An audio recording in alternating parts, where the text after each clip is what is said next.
The sun was just beginning to rise over the calm, misty surface of the lake, turning the still waters into a sheet of golden amber. I stood barefoot on the dock outside my cabin, sipping coffee from my chipped enamel mug, watching the fog drift slowly over the trees. The jet ski sat there, waiting like a loyal dog, sleek and gleaming from the dew that had settled overnight. For a moment, it felt like the world belonged to me. That moment didn't last long. It had been 6 months since I bought the cabin, a weathered but sturdy A-frame nestled on 15 secluded acres, with a private lake smack in the middle. It was a dream I'd been chasing for years. Peace, quiet, nature. No neighbors peering over fences, no traffic, no HOA breathing down my neck about the color of my shutters. Or so I thought. I didn't know it when I signed the papers, but the previous owner had entered the property into a loosely formed homeowners association about 20 years ago. It was a rare type of setup, non-mandatory, supposedly, but they still believed they had authority over every tree, bush, and ripple on the lake. Technically, there were 3 other properties surrounding the water, though none of them bordered mine. I had shoreline, they didn't, but that didn't stop them from acting like the lake was theirs. I ignored the first note taped to my mailbox. Handwritten, all caps, no motorized vehicles on the lake. HOA rule number 3. I laughed, honestly. My deed said nothing of the sort, and even a quick search turned up no such official rule. The lake was on my land. Entirely. That should have been the end of it. The second note came a week later. This one was typed, printed, and placed in a plastic sheet protector like it was some kind of legal document. The HOA respectfully asks that you discontinue use of the jet ski immediately.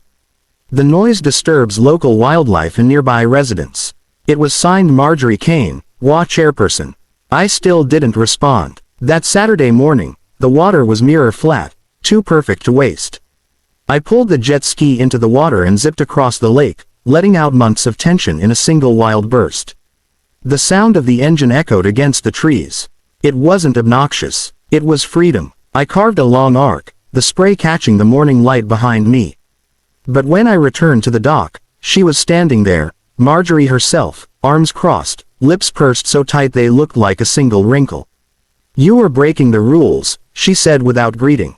"I killed the engine and let the jet ski drift in. My lake, my rules," I said, stepping off and dragging it up onto the shore. Her eyes followed every movement like a hawk. "There are community standards, young man." I chuckled. "I didn't sign anything, and there's nothing in the deed about your so-called community rules." She didn't reply. She just huffed and stormed off. 2 hours later, a sheriff's deputy was knocking on my door. I opened it, still in my damp swim trunks and towel draped around my neck. "Can I help you, officer? We got a call about noise complaints and potential trespassing involving a watercraft," he said, glancing over my shoulder toward the lake. "From the HOA?" I asked. "Can't disclose that, sir. Mind if I take a look?" "Go ahead," I said, stepping aside. We walked down to the dock. The deputy saw the jet ski sitting there on my shoreline, the only one in sight. No other docks, no boats, no one else. He pulled out a notepad. "You own this property." "I do." "Do you have documentation showing the lake is entirely within your land?" "I do," I said, turning back toward the cabin. "Want to see the deed?" He followed me in, and I pulled out the thick folder the real estate attorney had prepared. I flipped to the survey map. He took a photo of it with his phone. "Well, this seems pretty clear," he said. "Looks like you're not in violation of anything. So we're good." He hesitated. "Technically, yes, but just a heads up, HOAs can be persistent. You might want to speak with a lawyer if this continues." The deputy left, and for the rest of that day, the lake was mine again. But the HOA wasn't done. The next week, I received a certified letter. Cease and desist use of motorized equipment on HOA-managed waters. Attached was a blurry photocopy of an old document, apparently showing an agreement from 1999. The funny thing was, it didn't match my property's legal description at all.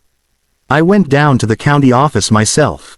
Paid $25 for a certified copy of my deed and survey. No mention of the HOA. No easements. No shared ownership of the lake. It was black and white. So I did what any reasonable person would do. I framed the deed. The next morning, I set it on an easel, right at the edge of the dock. Then I rode the jet ski. Up and down the lake, slowly at first, then faster, letting the spray rise high enough to shimmer in the sun. On my third pass, I saw Marjorie standing again at the edge of the woods with two other HOA members, all scowling. I waved. Then I pointed at the easel. They left without saying a word. But I wasn't done. The next Saturday, I hosted a barbecue. Just a few friends, some burgers, some beer. A few of them brought paddleboards and kayaks. I pulled the jet ski out again, offering rides. We laughed, we played music, we toasted to free lakes and framed deeds. And for once, there was no HOA in sight. Let the paper speak for itself. Let the noise of freedom echo across the water. The following week was quiet, too quiet. No notes, no surprise visits, no sheriff. It felt unnatural, like the calm before a storm. I kept expecting Marjorie to pop out from behind a tree with a clipboard and a megaphone. But nothing happened. I figured maybe they'd finally accepted it. The lake was mine, and I wasn't breaking any laws. Maybe they'd moved on, but I was wrong. On Wednesday morning, I woke to find a drone buzzing above the lake.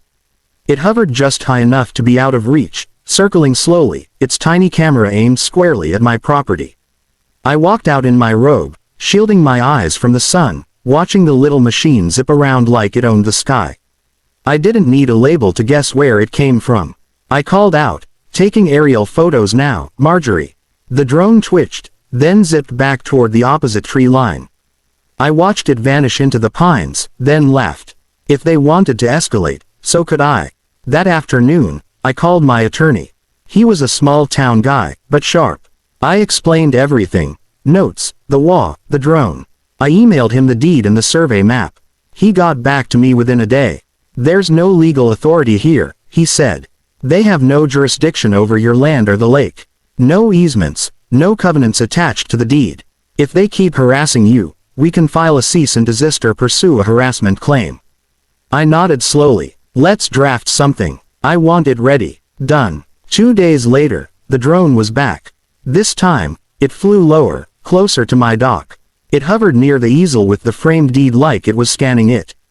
I walked out calmly, holding a long broomstick like a knight about to duel. One quick swing and thwack. I clipped it just enough for it to wobble and dart away. That evening, I delivered the attorney's letter, printed, signed, and sealed, to each of the 3 HOA board members. I slipped them into their mailboxes and took a photo of each one for record-keeping. I didn't knock. I didn't wait. I just left the letters and went back to my cabin. That weekend, I took the jet ski out again, this time mounting a small waterproof speaker and playing classical music as I cruised. Beethoven's Ninth echoed over the still waters like a cinematic anthem. It was ridiculous, but it made a point. I wasn't going anywhere, and neither was my jet ski. 2 hours later, I was sitting on the porch, drying off, when a black SUV pulled up the gravel driveway.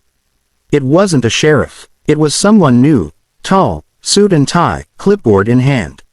He stepped out and introduced himself as Douglas Vernon, an external consultant representing the HOA board. I raised an eyebrow. "You drove out here to give me a lecture." He didn't flinch. "I'm here to resolve the situation amicably." "Well, you're about to cease and desist's too late for that." He smiled stiffly. "The board wants to avoid legal proceedings.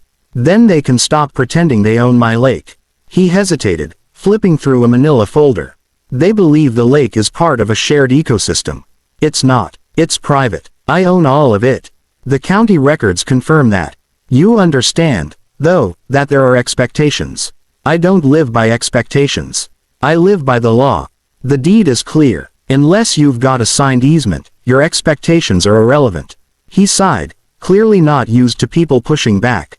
"Would you at least consider a compromise?" I leaned against the porch post, arms crossed.